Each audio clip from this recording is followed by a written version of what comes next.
Alright guys, welcome back to Valorant News. The regular season is almost over in all the regions around the world as it stands. What does this mean going into the playoffs? We shall see here in a second. And with Sentinels preparing for the last chance qualifier in a couple of months' time, TenZ has said that Marved IGLing has definitely made a massive step up compared to what Dephh was doing on the team, and Zekhan seems to agree as well. Very much enjoyed to hear your thoughts in the comment section below. Hit the like button if you enjoy. Subscribe if you're new as always, I would greatly appreciate it. Plenty to dive into. First of all, at the European side, EMEA, there was an incredible watch party yesterday with BBL versus FUT esports. Of course, the Turkish scene going hard as always. And BBL had a chance to make it through to the playoffs yesterday. I mean, look at this. Absolutely fantastic to witness. But, yeah, the Turkish scene always seems a little bit one step behind where they need to be. They went down to FUT esports yesterday. Also a Turkish team, of course. So, great series. But, yeah, BBL had a chance to make it instead of Vitality. But they didn't. They go down 2-0. 13-5 on Pearl. 13-7 on Haven.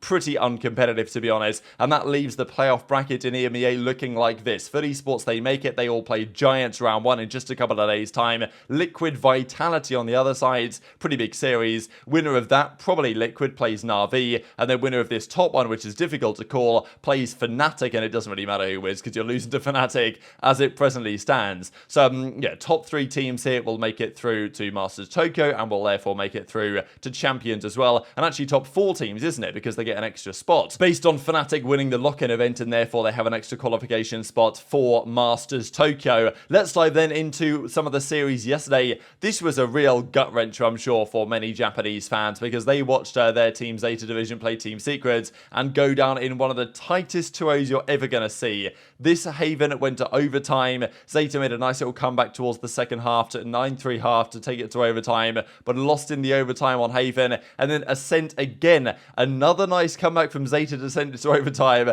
and they lose again at overtime. It's super crushing, I'm sure, for Zeta Division. They lose 2 overtime games to Team Secret to go down 2-0 in the series. There was such a great chance there, but as it stands, Zeta go down to losers. And also as it stands, let's just tune into this real quick. Okay, dRx are bouncing back in the game too, but Team Secret again won game 1. I mean, they played dRx the other day. They were the only Team Secret to beat dRx this entire split, and Team Secret had just won game 1 against them, but now it's looking like dRx are going to at least tie up this series. So, I mean, look, who knows if Zeta beat Team Secret, who knows what would have happened, but dRx would have been favourites regardless, especially if they played Zeta. Team Secret can and probably will still give them a fight. We know what they did against these guys the other day, but that does leave the bracket as follows. So, as I say, that series might well go 1-1 as it stands. It maybe Team Secret will make a crazy comeback, and who knows what happens from there. But that leaves Zeta down in losers, and yeah, so GenG lost the other game. So the loser of Paper X T1 will play Zeta in the losers round 1. That's not going to be particularly easy, so Zeta will need to win that one and then another one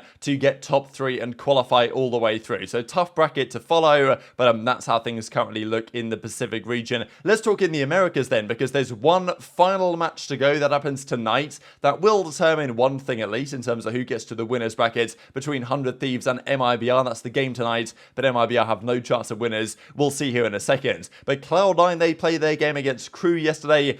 This was a ridiculous game. I mean, Crew had such a good lead at a time here. They were up by loads of rounds. They were also up 12-6. And the thing is with Crew, right, this team is actually all right. I just feel bad that they managed to go 0-9. I don't think they're anywhere near as bad as 0-9 suggests.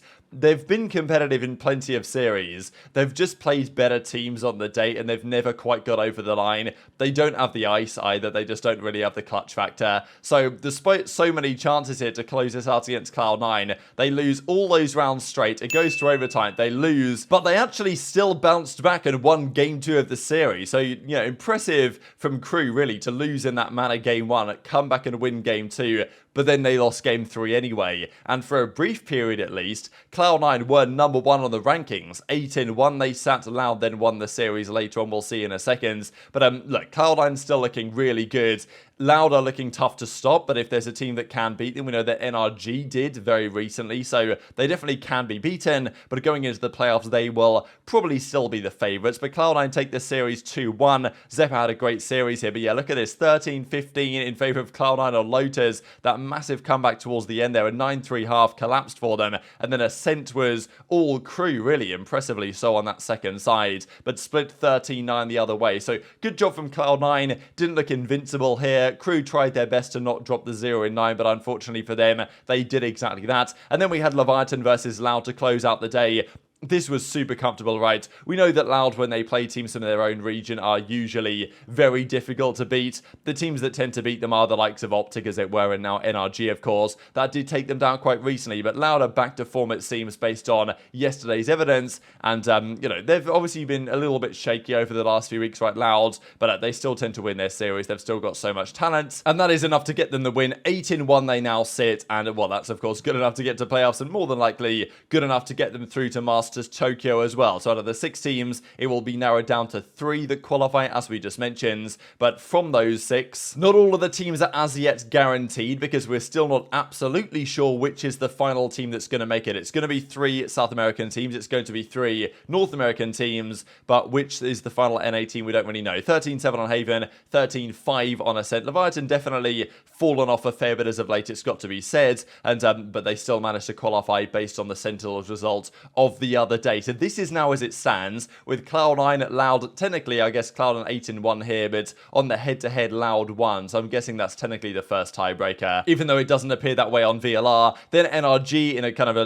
league of their own in a way in second, right? No one's really particularly close below or above them, but NRG, their final 5 series was very impressive, rebounding from 1-3 they started and finished 6-3. Then we've got some of the South American teams, Furia, Leviathan, they hold on, but the final spot will be between 100 Thieves or Evil Geniuses. If 100 Thieves were to lose tonight to MIBR, then 4-5, a negative map count would be worse than Evil Geniuses. EG would go through, and that would be a big scalp for them to take. But the way that MIBR have been looking lately, they're arguably looking worse than Crew, and 100 Thieves know all they've got to do is win to qualify, and MIBR don't really have that much to play for, to be honest, apart from some pride. So you would expect 100 Thieves to get the job done, but who knows, maybe the pressure will get to them and EG can make it through. So yeah, more than likely 100 Thieves will make it tonight. They'll go to 5-4 and they'll secure the 4th seed, I guess, as it would be. And then EG and Sentinels just about miss out on map count effectively, which is very tough for those teams respectively. And Sentinels, they got so close, they made a good run. As I said, there was a couple of series they played, especially the 2-0 loss to EG, that really screwed their season. Even just winning one more map in one of those series would have been massive down the line, but now they really needed to 2-0 Fury yesterday, and it just didn't happen, so it ended up at 2-1. But TenZ has given his thoughts on this. I thought it was interesting to hear his discussion on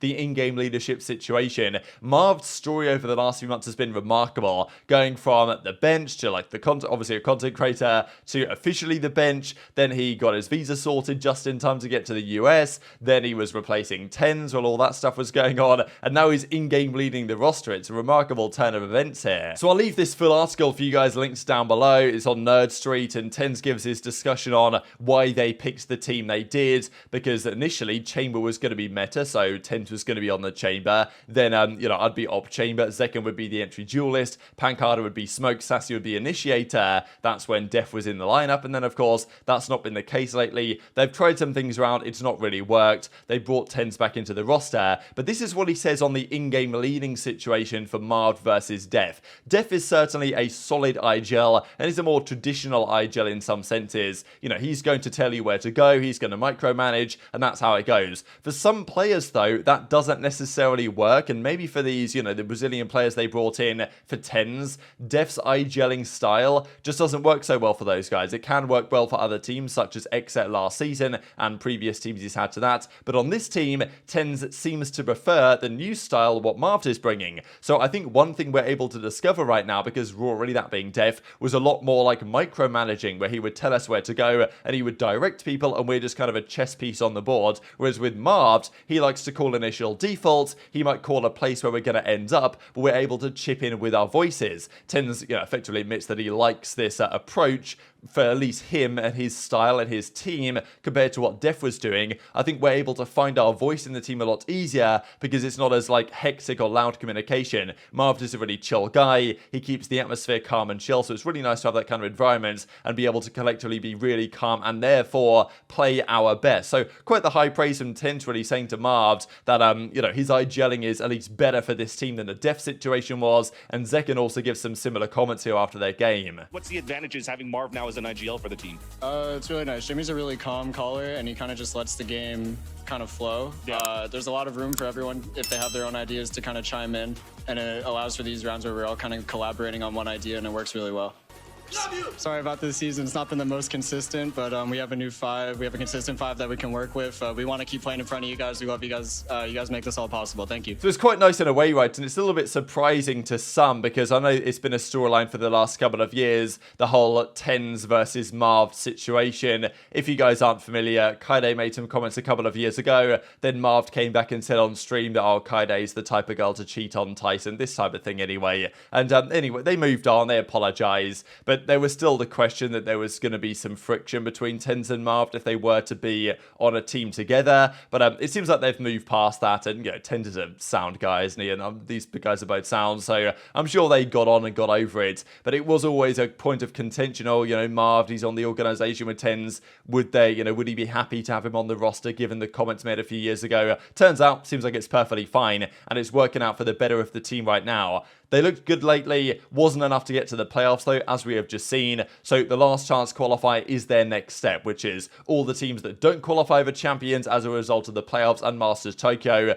they will remain in an LCQ, and I guess there'll be, what, 7 teams that will get cut down to 1 that will get to go to champions and represent Americas, and Sentinels are going to try and become exactly that team. So very much intrigued to your thoughts in the comment section below. Sen versus Crew pulled almost the most viewers of the week, but that actually went to NRG versus Loud. Once again, the E-Classico or whatever of America's Valorant, absolutely delivering. Very much intrigued to your thoughts in the comments below. Hit the like button if you enjoyed. Subscribe if you're new. Take care, and I will see you next time.